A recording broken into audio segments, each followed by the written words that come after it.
मेरे प्रिय विद्यार्थियों, मैं आप लोगों को सबसे पहले साधुवाद देता हूँ और ईश्वर से कामना करता हूँ कि आप अपनी जो भी प्रतियोगी परीक्षाओं में आप शामिल हो रहे हैं उन प्रतियोगी परीक्षाओं में आपको सफलता मिले।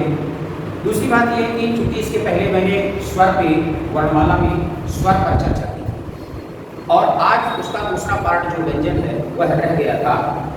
इस समय पितृपक्ष चल रहा है और जैसा कि मेरी वेशभूषा से आपको लग रहा होगा, क्योंकि मैं अपने पिताजी को जल दे रहा हूँ, लेकिन इस अंतराल का थोड़ा सा कुछ ऐसी मेरी परिस्थितियाँ हैं जिसके कारण यह अंतराल बना। आगे मैं कोशिश करूँगा कि इस तरह का कोई अंतराल ना आने पाए और आपकी जो पढ़ाई है या आप जो कुछ भी इस चैनल पर देखते हैं उसकी शाश्वतता बनी है। क्योंकि आज मैं चर्चा कर रहा हूँ व्यंजन वर्ण की। हम लोग इसके पहले चर्चा किए थे वर्णमाला पे। वर्णमाला में हमने आपको एक बात बताई थी कि वर्णमाला में वर्णों की संख्या 52 है। ठीक है, मैंने आपसे कहा था कि कोई कंफ्यूजन नहीं होना चाहिए, वर्णमाला में वर्णों की संख्या 52 है। आज हम स्वर की चर्चा हम कर चुके हैं, अब हम व्यंजन वर्ण की चर्चा करेंगे। सबसे पहले दोस्तों आप ये जान लीजिए, आपने संधि पढ़ी होगी, नहीं पढ़ा होगा तो आप जान लीजिए। एक सबसे पहले प्रश्न ये आता है कि आखिर व्यंजन में कौन सी संधि है।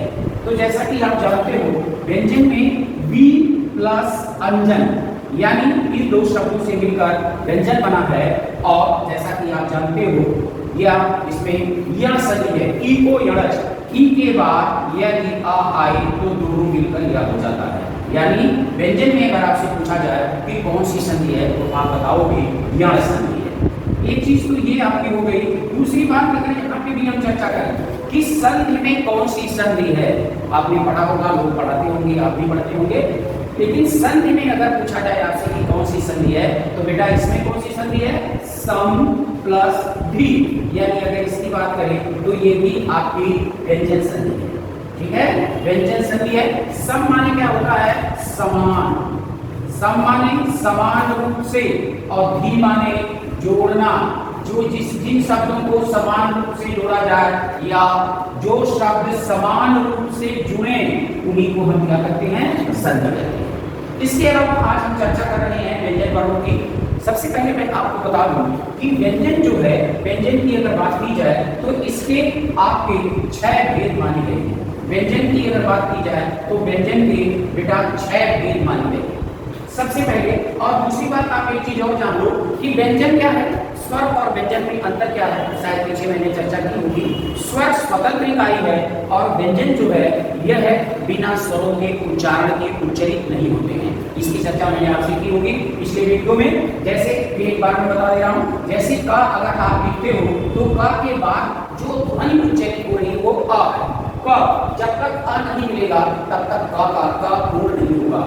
तो इससे स्पष्ट है कि व्यंजन जो है बिना स्वरों की सहायता के बोले नहीं जा सकते। दूसरी बात, व्यंजन की अगर बात करें, व्यंजन वर्ण जो है इनके 6 भाग या 6 पार्ट हैं। पहला जो है उसे कहा जाता है वर्गीय या स्पर्शी व्यंजन। क्या कहा जाता है, वर्गीय या स्पर्शी व्यंजन। दूसरे की अगर बात करें तो उसे कहा जाता है आपका अंतस्थ व्यंजन। क्या कहा जाता है, अंतस्थ व्यंजन। और अगर तीसरे की बात करें इसे कहा जाता है ऊष्म व्यंजन। और चौथे की अगर बात करें तो उसे कहा जाता है संयुक्त व्यंजन। और अगर आप पांचवें की बात करेंगे तो इसे कहा जाता है उच्छिष्ट। इसे कहा जाता है उच्छिष्ट व्यंजन।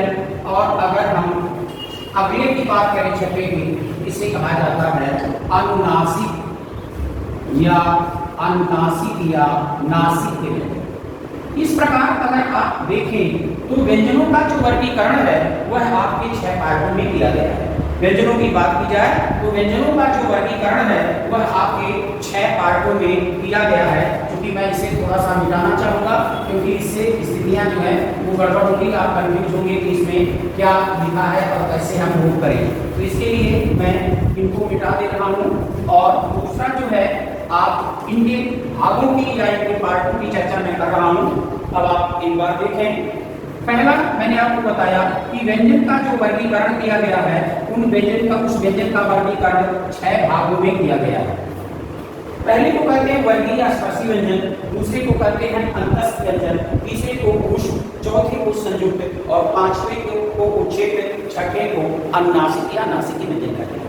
इसी प्रकार वर्गीय व्यंजन क्यों कहते हैं? इसका मेन कारण क्या है कि इस व्यंजन का जो नाम है इसके अपने वर्ग हैं, वर्गों के नाम पर इसका जो प्रथम वर्ण है उसी के नाम पर इसका वर्ग है। और वर्गीय व्यंजनों की बात करें तो इनकी संख्या टोटल 25 है।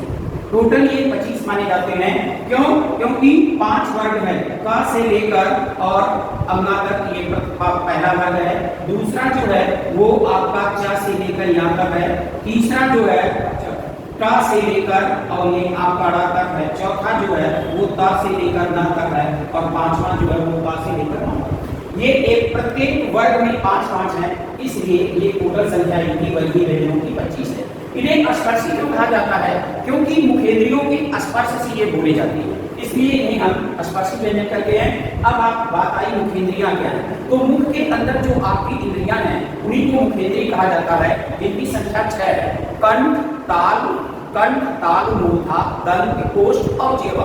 इन छहों के स्पर्श से इन वर्गीय या स्पर्शी व्यंजनों को उच्चारित किया जाता है, इसीलिए इन्हें स्पर्शी व्यंजन कहा जाता है। दूसरी बात आई, दूसरा जो आपका प्रकार है वो अंतस्थ है। इसे अंतस्थ क्यों कहा जाता है? जैसा कि आप जानते हो अंतस्थ का अर्थ होता है बीचों बीच। क्या होता है? बीचों बीच। चूंकि ये जो आपके व्यंजन हैं ये ऊष्म और वर्गीय व्यंजनों के बीच में स्थित हैं, इसलिए इन्हें अंतस्थ कहा जाता है। दूसरी बात बेटा ये भी कही जाती है, चूंकि इनका जो उच्चारण होता है वह मुखेंद्रियों के बीचों बीच होता है, इसीलिए इन्हें अंतस्थ कहते हैं। और इनकी अगर बात की जाए तो 4 वर्ण हैं इनके, या, रा, ला, वा, जिसमें या और वा को अर्धस्वर कहा जाता है। ये क्वेश्चन पूछा जाता है, ये आप ध्यान रखिएगा कि या और वा ये दोनों अर्धस्वर हैं और ये चूंकि आपके स्वरों और व्यंजनों के बीच में है, इसलिए इन्हें अर्धस्वर कहा जाता है। तीसरा जो आपका आता है उसे ऊष्म व्यंजन कहा जाता है। ऊष्म से क्यों कहा जाता है? क्योंकि इन व्यंजनों के उच्चारण में जो हमारी ऊष्मा है वह निक्षेपित होती है या बाहर निकलती है, इसीलिए इन्हें ऊष्म कहा जाता है। ऊष्म का मतलब ऊर्जा, ठीक है ना? तो जो आपके मुखेंद्रियों से जिन व्यंजनों के उच्चारण में ऊर्जा क्या नाम है निकले, उन्हें ऊष्म व्यंजन कहा जाता है। और ये आपका इनकी अगर बात की जाए तो ये भी 4 हैं। कौन कौन से हैं? श, श, स, ह। ये 4 आपके ऊष्म व्यंजन कहे जाते हैं। और इन चारों व्यंजनों को अगर बात हम करें तो इन तीनों का उच्चारण हम कैसे करते हैं, उन्हें क्या कहा जाता है? जैसा कि आप जानते हो इसको कहा जाता है तालव्य शब्द और इसको कहा जाता है मूर्धन। क्या कहा जाता है? मूर्धन। और इसको भी क्या कहा जाता है? दंत। जैसा कि आप जानते हो पहले पढ़ाया जाता था, आज भी पढ़ाया जाता है पब्लिक स्कूलों में। लोग कहते हैं कि ये कौन सा सा है, तो टीचर कहती है कि ये सरीखा वाला है, ये कौन सा है? षटकोण वाला है, ये कौन सा है? सरकार वाला है। तो इससे क्या होता है, क्योंकि हमें ये षटकोण शरीफा नहीं पढ़ना है, हमें ये पढ़ना है कि आखिर इन्हें आपके व्याकरण में या व्याकरण भाषा में इनका नाम क्या है। तो चूंकि इन्हें तालव्य क्यों कहा जाता है? तालव्य आगे हम अभी चर्चा इनकी करेंगे। चूंकि इनका उच्चारण जब हम करते हैं तो जिह्वा को अपने सीधे ले जाकर ऊपर वाले तलवे से स्पर्श कराते हैं, इसीलिए इन्हें तालव्य कहा जाता है। ठीक है ना? क्या कहा जाता है? तालव्य। जैसे आप कहते हो सीधे जीभ ऊपर ले जाओ, श, और इसे मूर्धन्य क्यों कहा जाता है? क्योंकि जीभ जो है वह मुड़कर ऊपर तलवे को छूती है, इसलिए इसको मूर्धन्य कहा जाता है। जब इसका आप उच्चारण करेंगे तो जीभ को मुड़ेंगे और ऊपर वाले तलवे में स्पर्श कराएंगे। दंत क्यों इसको सा कहा जाता है? क्योंकि जीभ जो है ऊपर वाले दांत को स्पर्श करती है, सा, इसलिए इसको दंत कहा जाता है।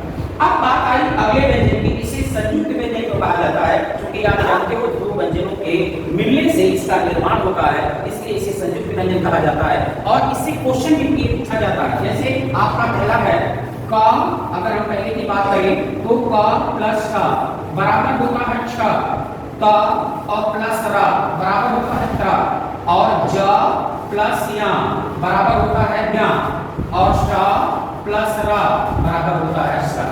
तो ये आपका पूछा जाता है, क्वेश्चन पेश में आता है कि कैसे इनका निर्माण हुआ है।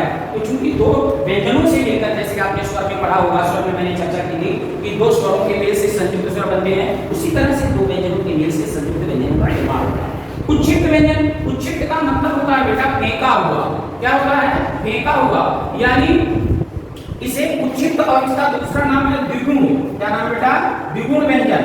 यानी इनका प्रयोग दो बार होगा, एक ट वर्ग में होता है यहाँ पर, और दूसरा जब इसमें बिंदी लग जाती है तो वो उच्चित या द्विगुण हो जाता है। ठीक है, तो यहाँ पे उच्चित का मतलब होता है फेंका हुआ।